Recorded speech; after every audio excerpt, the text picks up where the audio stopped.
Hi, welcome to Winsight Live. I'm John Springer of Winsight Grocery Business. I'm here today with Kat Martin, Content Director of Winsight Grocery Business, Brett Dworsky, a Associate Editor at CSP Magazine covering the convenience store industry, and as always, Phil Lempert, the supermarket guru. Phil, a couple of signs of normalcy returning in that there was a big business deal done this week. It's Food Lion finally got their hands on some buy low stores that apparently have been for sale for some time. But let's roll back to sort of the urgent stuff here. What do you see going on out there? Sure, John, just one comment. What's so interesting to me about that Buy Low deal is Buy Low is a good brand, but what Food Lion has decided to do is change all the banners to be Food Lion. Now, there's still another 12 Buy Low stores that are out there that are still for sale, so it'll be interesting to see who buys those, number one, and whether or not they keep the Buy Low brand or that goes by the wayside, and we're just going to lose another great banner. Yeah, I mean, from Southeastern's point of view, they are making progress at Winn-Dixie in Florida, and they really, I think, had to choose really where they were going to put their money here, and so yeah, it'll be interesting to see. The one other interesting thing about Food Lion buying those stores, it was some Harveys, which used to be Del Hayes America, which owned Food Lion, and Buy Low, which used to be owned by Ahold, which is now merged with Del Hayes. Right. And so it's a quite an incestuous relationship, and kind of returning a bunch of units that Ahold knows well to Ahold Del Hayes. And it's not Food Lion's first shot at buying this. That's a brand that's got a little bit of momentum, and so they'll see moving a little further deeper south and see how that goes. Yeah, I agree. Well, so talking about some more news, what's interesting, and I have a question for everybody on the panel today, is when we look at the curfews that have taken place here in Santa Monica, they've been dramatic. They were moved up to 1:30 in the afternoon. And now it's sort of back to normal. It's at 6 p.m. But I'm really wondering about the impact that it's had on delivery, on home delivery of groceries, because while there is an exception that these delivery people can deliver during the curfews, I'm sure that sales are down, number one. And also, if you're a delivery person, do you want to even go out in the curfew, especially if you're of color, especially if you're in a car full of groceries? What do you guys think? Wow, good question. And I have no idea. Everything's obviously so disrupted out there right now, and I guess you could say that fortunately it follows this pandemic situation where everything got fouled up as well, and so maybe this is a kind of another roadblock on the road back to normalcy. Yeah, I Um, know. I I know think, when we look at restaurant delivery, during those times where there have been demonstrations and curfew, they're down between 50 and 75% for those particular days. Haven't heard any numbers yet on grocery delivery. Kat, Brett, your thoughts on this? Well, I think it depends on where in the country you are too. In Chicago, our curfew is what, 9, Brett? Not 8 or 9? Yeah, yeah. but I think it's 9. I'd buy that out. So and grocers had already limited their hours. So by them having to close at 9, a lot of them, maybe had only stayed open till 10 after they had, shortened their hours due to the pandemic. So I don't know if they're seeing a huge impact on that, simply because that was probably close to closing time anyway for them. But I think, going forward, I think it also is just a matter of impact to business. You never know what's going to happen in the neighborhood around you. So even though you are open, that doesn't mean that the streets aren't going to be closed due to, a march or something. So I think that it's just a lot of uncertainty, and I think it just depends on where you are in the country. So, Brett, what's going on in delivery with C stores? Are C stores actually using grocery delivery? Yeah, they absolutely are. Delivery, mobile ordering, curbside pickup too. Just those alternative services for purchasing food in convenience stores have actually spiked for a lot of C-stores right now, both whether you're an independent, mid-sized chain or the larger chains. A lot of the folks who I've spoken with have said that they're really focusing their attention on delivery services right now. And one chain even told me, a larger chain told me that up until this point, they didn't really offer delivery and they didn't really focus on delivery. But, now they've kind of Woken them up. they've been forced into it. They have to do it. Sure. And they said it's pushed them to be better. So it's definitely happening in the C-store space. And to kind of echo what John and Kat were just saying, in response to your question about the effect of curfew on delivery, I would agree with them that it really depends per location and what's happening in your region. And it is a loaded question because safety is a huge priority there. So I have no idea, but it would all depend on what's happening in your area and how safe you feel continuing. Yeah, it'll be interesting for us to operations. track. Also, just looking at our Facebook pages, and again, I'll be going back and forth between the monitors. I'm not ignoring you guys or our audience, but Basic Human Needs is with us today and says, yes, much is disrupted. Excellent point. So also a survey came out from the American Cheese Society, which is really interesting to me. They talked to 1,000 of their members, producers, distributors, and buyers, and what they found is 58% decrease in overall sales of cheese, which is fascinating to me, and that many businesses do not have the financial reserves to sustain themselves for months, and 71% of those who were surveyed are applying for debt relief or financial aid. So clearly, I think we're going to see some changes in cheese. Some good news. Jen isn't with us today, so I'll take the good news spot. The Motion Picture and Television Fund is helping people in the entertainment industry weather the storm of COVID-19. If you're a SAG-AFTRA member, age 65 plus, in need of food delivery because of disabilities or living with someone who has health risk factors and cannot go out to buy food, they're giving bags of food that last 2 to 3 weeks, including eggs and a pre-made meal. Going back to what we're seeing going around the country now with demonstrations and looting in particular. John Ewald, a good friend over at the Minneapolis Star Tribune, wrote a column, Minneapolis Neighborhoods Face Food Deserts After Looting Closes Multiple Stores. For example, two dollar stores, Family Dollar, and I don't know the name of the other store, but their $2 stores were destroyed. And the question is whether or not they'll ever reopen. So what do we think? I mean, I remember during the time of the Newark riots, a lot of stores closed and never reopened. Do we think that we're going to see more food deserts as a result of these demonstrations and looting? John, why don't you start us off? Well, I don't want to predict whether there'll be fewer stores as a result of the looting, but I think as a result of sort of all that's going on, it's become more difficult for retailers to make a go of things, and this isn't helping, right? I know you saw that piece in the Minnesota paper. I was reading today about a ShopRite store owned by Jeff Brown in Philadelphia that was looted. Jeff was a pioneer in the urban food desert supermarkets, that employed a lot of people from those markets and fed them and helped their healthy eating habits and all that stuff. And I mean, that's a real shame. Encouraging news. Their response has been, yeah, we're sad about this, but they made a food donation and said, let's make the best of what's going on here. So I can't predict whether riots necessarily lead to fewer stores overall, but I will say that the conditions that led to the riots, income disparity problems, the economic issues, the anxiety about the disease, and all that stuff is all making that harder. So presumably John, it will.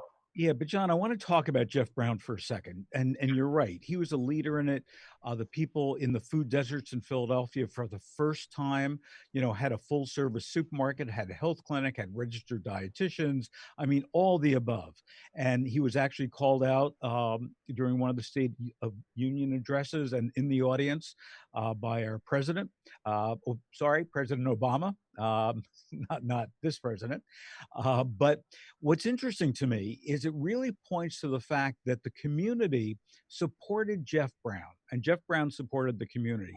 So when we look at all these reports of rioting coming from outside the community and hurting the community that we're in, this is just another example of that.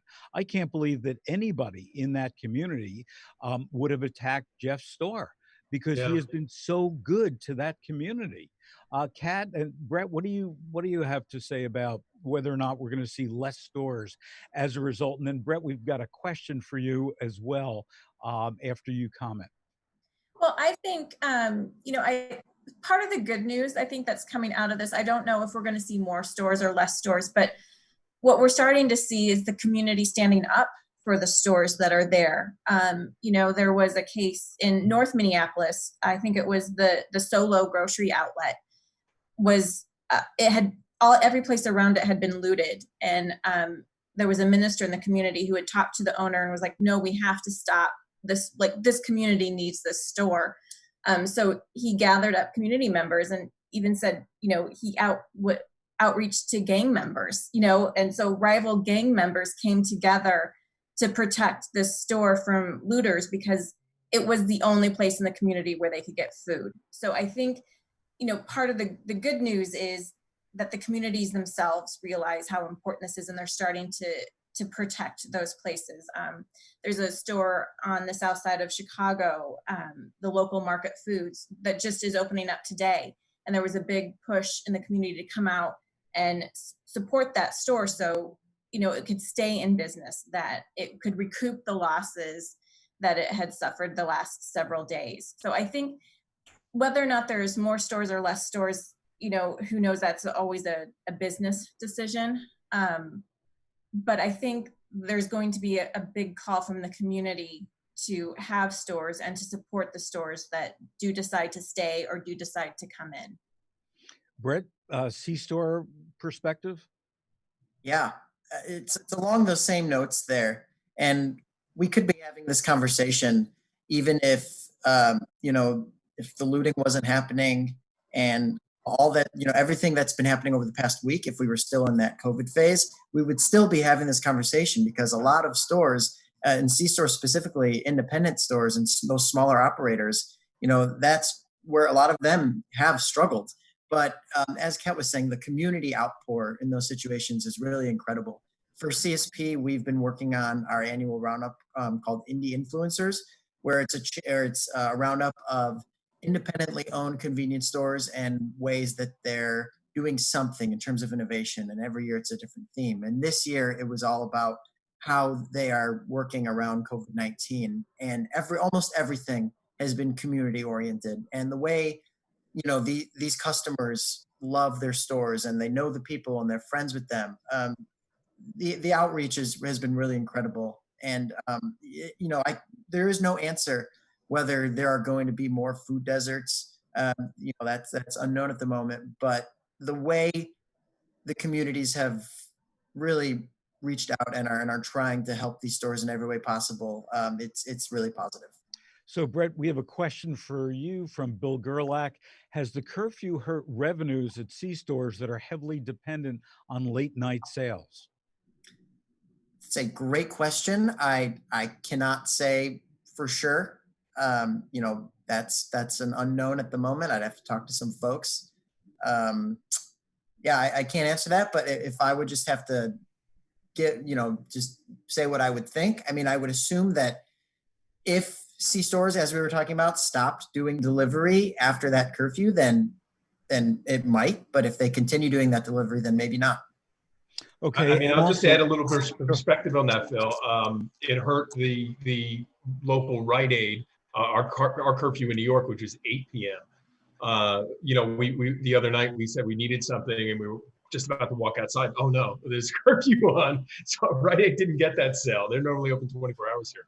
Yeah. They're right around the corner from us. So, things like that are going to happen now. The next morning we might go to Rite Aid, but it lost that sale at 9 o'clock. Yeah. So I just want to remind those of you that are viewing, you can post your comments on Winsight Grocery Business Facebook page. on CSP's Facebook page and on Supermarket Guru Facebook page. I am monitoring all three as we talk. So anytime you've got a question or a comment or even an insight to share, please do that. So John, why don't we get started with our regular stories that are on Winsight Grocery Business. Jen isn't with us, so I'm going to throw this back to you. From pandemics to protests, retailers' crisis readiness put to the test. A new study came out from Edgewood Consulting Group that surveyed retailers. What did they find? They found that from pandemics to protests, their crisis preparedness has been tested. Now, that's the issue here. I mean, listen, we wrote about crisis preparedness. I want to say shortly after I joined Winsight in January or February of 19. And since then, we've gone back to that story how many times because of shoot 'em ups that were happening last year, that horrendous Walmart incident, Yep. The pandemic, that we've talked now about how HEB has been very well prepared, leaning on what they learned from serving customers that were hit by the Houston weather-related things a year ago, and now this. So, retailers have to have that crisis preparedness muscle developed. And I think, we'll probably see those that had the best readiness for this are going to be those that are going to come out of this the best. Were there any surprises to the survey for you? I'd have to take a look at that, Phil. But I think there's the webinar associated with it that is in that article. Got it. Okay. And also, I think, surprises. I read the article too after Jen finished writing it, and the authors of the study said one of the things that we'd kind of touched on, store of the future, and what that's going to look like. And one of their points, if I understood it correctly, was don't plan the store around a crisis or a pandemic. So, You mean you don't want bulletproof windows all over the place and bricks? I guess, I mean, we're so in that mode right now where, everything has to be sanitized, everything, so in panic crisis mode. But also we're not hopefully always going to be in this mindset. And so to remember that, when you look to changes, and changes are going to happen in store design, there's no question about that, but to not put the crisis or the pandemic at the forefront, and just remember that life does, hopefully, fingers crossed, go on and go back to normal. So Brett, in CSP, there's a story similar. C-stores express messages of safety, solidarity amid protests. You started out, I guess Greg Lindenberg and Christina Peters wrote the piece, but they started out by talking about what Kyle Kraus, the CEO of Come and Go, is doing. And can you share any of those updates of what C-store operators are doing in this time? Sure. So yeah, my colleagues Greg and Christina wrote a great story the other day, basically about how convenience stores are spreading a message of safety and solidarity during all of this time. So about Kyle Kraus, the CEO of Come and Go, he released a statement basically expressing the need for change in the country and Come and Go's stance with their Black associates and customers and communities. And Come and Go also said they're donating $25,000 to the Center for Constitutional Rights, which is an organization committed to addressing the structural and system nature of racism, which is really fantastic on their end. And then 7-Eleven, the biggest C-store chain out there, also released a statement on what's going on in their response. And they said they understand the feelings of injustice, and similar to Come and Go, they really seek to really express the respect for all people and seek change out there. But also newsworthy-wise, 7-Eleven actually said they're temporarily closing stores in locations where local officials have issued guidance to do so. So that's really big on their end. And overall, though, the response from convenience stores through this has been really good, and great job to Greg and Christina for writing this piece up. So for many people, especially in food desert or allied food desert areas, the C-store becomes their primary grocery store, doesn't it? Yeah, absolutely. I mean, a lot of the operators who I've spoken with have said flat out, since our roller grill obviously is halted at the moment, self-serve, but customers have been coming in for buying fresh produce and meats and cheeses and pasta and all those good things that you would often find at a grocery store. Uh, there's a C-store chain who I've recently spoken with, Little General. They're headquartered in West Virginia, and they said flat out, we have restocked our grocery supply during all of this because our customers started to do it before, and it has just increased. And yeah, and I think we spoke about this last time. A lot of customers are doing their grocery shopping in C-stores just flat out because it's a smaller footprint than a grocery store, and there are just less people in there, And they feel safer. and they feel safer. So Big change from 30 or 40 years ago, where exactly. people were hesitant to go in because, all the movies showed C-stores always getting held up. So Yeah, sadly. talking about wars, John, you wrote a piece about a new private label war that's imminent. Tell us about it. Yeah, this came from a study from two consultant groups that kind of got together and are promoting a kind of what they would call an experiential score on private labels, with the idea that going forward, the battleground for a private label won't necessarily be my brand Cheerios versus Cheerios. It's my brand Cheerios versus your private brand Cheerios, the store across the street. So that's a change of thinking in private label. I think some of that's been going on already.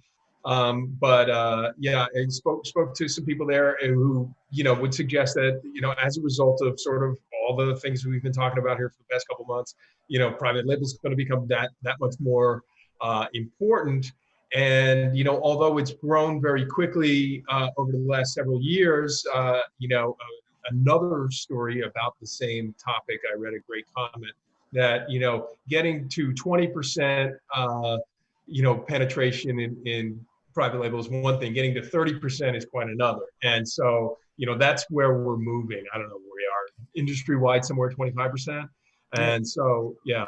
So John, you and I are old enough to remember when Loblaws introduced President's Choice here. Yep. With various U.S. retailers, and A&P even before that started their Master's Choice label, which was a much more upscale private label. We really saw those two brands challenge every retailer to up the quality of private label, that it wasn't, a brown can of peas, the peas themselves being brown at a cheaper price, but exceeding the quality of the national brands. Do you think that that's going to be one of the outcomes as these retailers look across the street at each other's private labels and try to up them? Are we going to really see that quality go up, up, up? Well, it is in some cases, and I think one of the takeaways from this study, when you look at the various retailers' private brands out on one of those grids with value over here and price over here, you get an idea of where they're sort of strategically positioning those brands, right? You want to be in the middle of the road, you want to be over here, you want to be, leading on quality, leading on price, that kind of stuff. So I think that this will give you an idea of sort of what they want the private brands to do for them strategically. And a lot of retailers we've seen have obviously upped the quality end of it, and that matters. For a retailer like like Aldi, really, it's a great quality value combination of their things, and that's where they want to reside. So if you're a conventional supermarket, maybe you say, well, listen, we want to fight them on price. They've also got tiered brands, of course, a good, better, best strategies to sort of address those different labels. But it's really about thinking strategically about your private brand, what it says to your store, what it means to your customers, and what it means for your brand positioning. So Brett, what is the role of private label, if any, in the C-store business? That's a great question. So private label in C-stores has really come a long way over the past few years.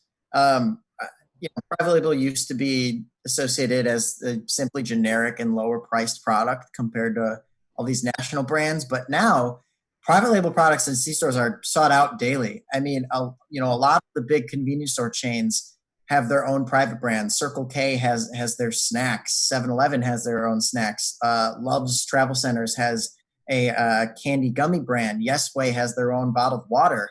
Um, Private label is, it's more differentiated now than ever, I'd say, and retailers are consistently offering distinctive private label brands that are really competing with those national options. I mean, they have the reduced price, of course, but they also increase brand loyalty.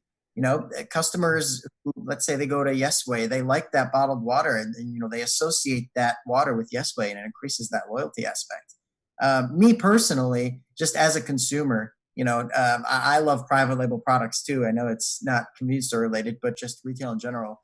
Costco's Kirkland coffee brand is always in my apartment. So private label is booming, and convenience stores are definitely experiencing that as well.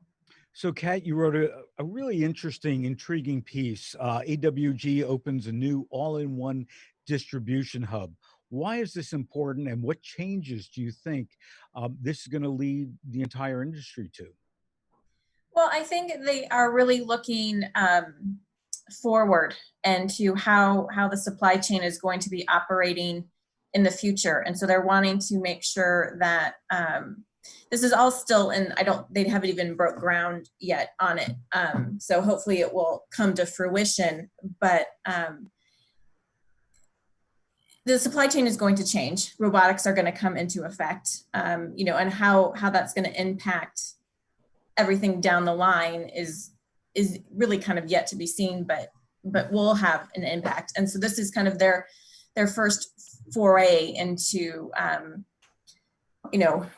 bringing everything together into one hub in order to consolidate that supply chain a little bit. So we'll see if it comes to fruition and how it really does have an impact on the industry. And I think they're aiming for 2021 for it to be up and operational. So do we all think that because of Kroger and Ocado with robotics that everybody else has looked towards that, including AWG, and said, we've got to be in this game? But the question is, versus Kroger and Ocado, do these distribution centers, do these chains really understand robotics as well as Ocado and Kroger do? I think in like the food distribution area that, robotics is one of the areas it's pretty well advanced, and retailers all around are, experiencing, the benefits of it. Obviously, if they can do it at lower cost, then they can pass that lower cost on to the consumers and be more competitive with one another. So it's a, kind of an arms race. So, I wouldn't necessarily, say any one retailer necessarily has an advantage over another. If they're all pursuing, automation to do things more cost effectively, and that is definitely. Yeah, I guess the question is too whether or not the cost difference gets actually passed on to the consumer, or it compensates for the added cost now that we've got with sanitation, with higher wages, with better health and welfare for employees. It'll say, but the one thing I would disagree with you on, John, and I am usually in lockstep with you. I think Kroger and Ocado are way ahead of everybody else. I think that they are, really leading the pack in this area. Well, we'll see. Listen, I bet if you asked Kroger, they would have said, boy, I wish this thing was open in this March and not next March. They're building, as you know, 20 of these things with Ocado, the first one not due till next spring. So everybody in the world is going to be watching Kroger and see what they learn from this. Listen, it's a pretty cool system just to see the videos of it work. Yep. And Ocado's got a version of it that can be executed locally. So there's a lot of concern about whether that. And then finally, the other concern, I know you didn't ask about this, but the fact that they're putting one in Florida, they're putting one where they don't have stores, that's a whole other fascinating part. And I think people are definitely going to watch to see how Kroger can do that. Is breaking into new markets a strength of theirs? We'll find out. And with that, John gets our last word. And for all of you who have joined us, don't forget our archive COVID-19 episodes are on Winsight Grocery Business and on Supermarket Guru, both on the Facebook pages and on the website. And thank you all for joining us. And we will see you again next Tuesday, 9:30 a.m. Pacific, 12:30 p.m. Eastern. Have a great weekend and be safe.